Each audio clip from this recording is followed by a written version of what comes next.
Alors lorsque je ne suis plus en moi et que je deviens un esprit, pendant le cheminement spirituel, Jésus donc s'amène du haut des cieux avec sa cohorte. Et c'est eux maintenant qui viennent à ma rencontre me récupérer et m'amener. C'est comme ça donc que je fais les diverses étapes Il y en a qui ne comprennent pas que de la montée. la cohorte, il y a la cohorte qui accompagne de quoi? Vous voyez quoi en plus détail? Non, quand Bia se déplace, Il y a les motards. il se déplace avec sa cohorte. Ça veut dire toute l'équipe qui l'accompagne. C'est ce qu'on peut entendre par cohorte. Vous les avez vus. Et c'est maintenant qu'ils descendent et me rencontrent et me prennent. Ils ne vous prennent pas la main ou bien vous Ouais, c'est l'esprit. C'est l'esprit. La compréhension des choses spirituelles D'accord. ne peut pas être ce qui est charnel. D'accord. Ceux qui veulent comprendre le spirituel peuvent le comprendre. Et maintenant, vous partez. Et maintenant, on fait la montée. D'accord. Vous montez, vous ne montez pas avec les pieds, les jambes Oui. ou les ailes, mais vous montez Vous voyez monter, mais et vous montez. Et maintenant, la montée n'est pas comme si on vous enlève et on vous tire tout droit. La montée, c'est comme si vous faites des paliers, comme à la montée des étages, surtout en tour. En tour. Et maintenant, donc, vous montez et vous arrivez donc à divers compartiments célestes. Voilà ce qu'on a appelé les ingénieries célestes, les niveaux d'ingénierie céleste. Ça veut dire quand vous arrivez à un certain niveau d'ingénierie, vous voyez un qui vous fait comprendre que vous n'êtes plus dans le monde terrestre ou dans le monde naturel. Vous accédez à des sphères ou à des niveaux. Ça veut dire que vous pensez déjà être arrivé par ce que vous voyez, par l'environnement qui n'est plus un environnement charnel. oui. Quand vous montez, est-ce qu'il y a quelqu'un qui vous explique ce qui se passe et qui vous parle ou bien vous entendez une voix? Non, vous êtes déjà un esprit. Connecté Vous êtes déjà un esprit. Ça veut pas dire vous pouvez déjà connaître votre monde parce que c'est le monde des esprits, le monde spirituel, surtout divin. Ce que vous voyez, même sans vous expliquer, en vous, l'esprit vous donne déjà l'explication. D'accord. Connexion automatique. Donc, c'est comme ça que donc on traverse les divers compartiments, On arrive, on contemple, on voit, tout est exagérément beau. Vous pouvez même dire que je ne vais plus quelque part. Si c'était vous-même qui vous conduisiez, que je crois que moi je suis arrivé au bon milieu. Mais finalement, après, on accède donc au paradis.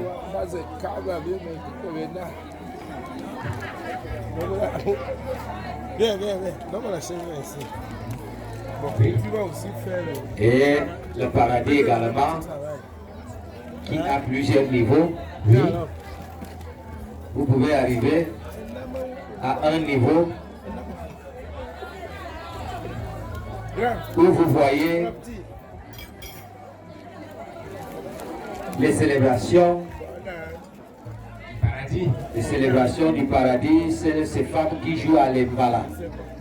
Ces gens qui jouent comme s'ils jouaient au pouce-pion, ceux-là qui peuvent jouer à... Mais tout est jeu. Et le jeu n'est pas un jeu de bagarre. Jeu de la joie. Le jeu est un jeu de partage, un jeu d'amicalité, un jeu de fraternité, un jeu d'amour, un jeu de communion. Donc ceux qui jouent au football, ceux qui jouent à ceci, ceux qui font ceci, ceux qui chantent, les femmes qui sont dans le Sababinga, ceux qui font les chorales, ceux qui font, et vous pouvez passer tout votre temps au paradis en train de contempler tout ceci. Et votre déplacement, le temps n'existe pas. D'accord. Ni l'heure, ni le temps n'existe pas. Oui. Et Parce vous que- vous sentez à l'aise. Parce que non seulement il n'y a pas d'obscurité, Oui. Oui, Il y a la lumière que vous voyez, elle est vive, elle est douce, elle est blanche, elle est jaune. c'est pas une lumière charnelle. Oui. La lumière divine, c'est que vous êtes éternellement dans la lumière. D'accord. Vous êtes dans un temps qui n'est pas compté, Oui.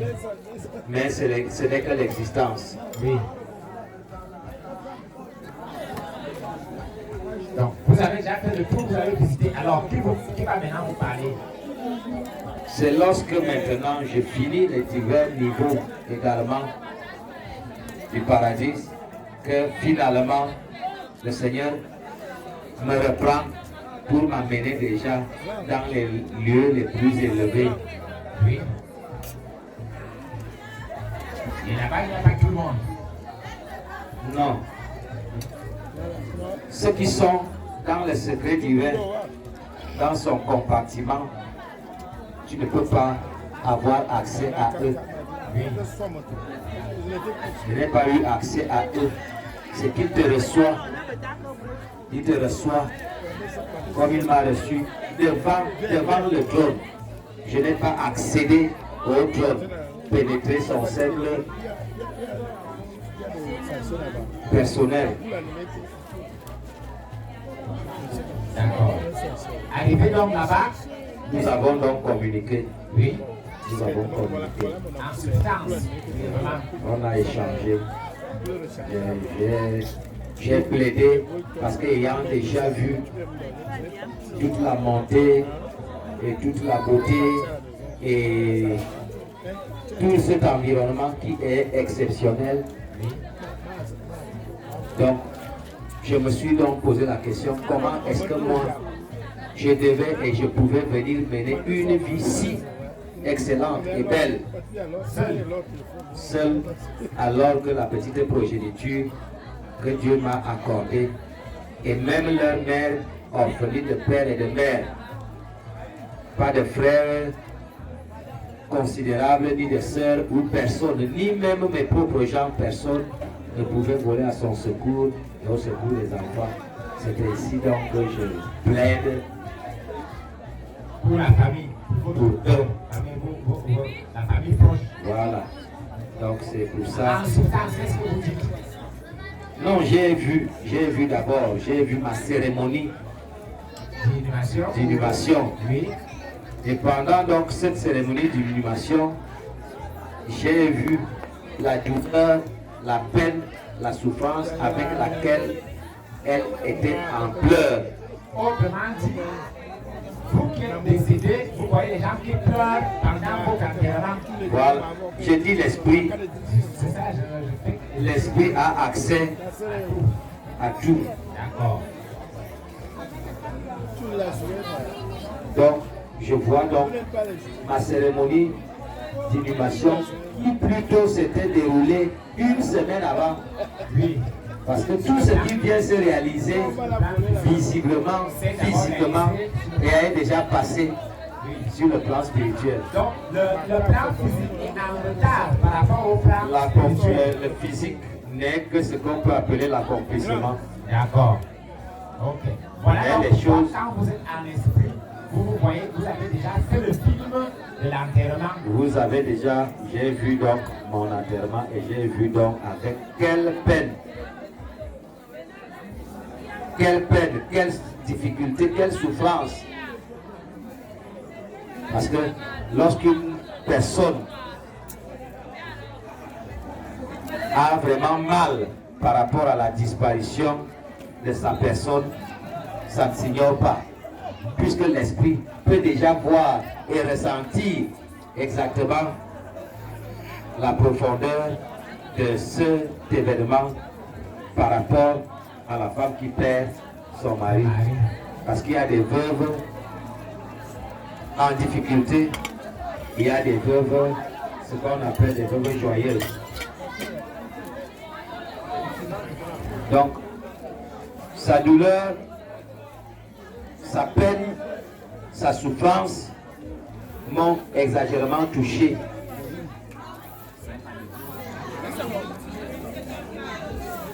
Ça m'a tellement touché que moi également, de mon côté, j'ai été sensible, extrêmement sensible.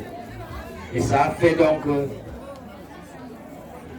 j'ai été obligé, ou j'ai été amené à plaider pour sa cause et la cause de ces innocents qui devaient subir derrière moi une souffrance qui ne pouvait pas dire son nom. C'est ainsi donc que maintenant, vous péchez auprès du Seigneur. J'ai échangé avec lui présentant la situation.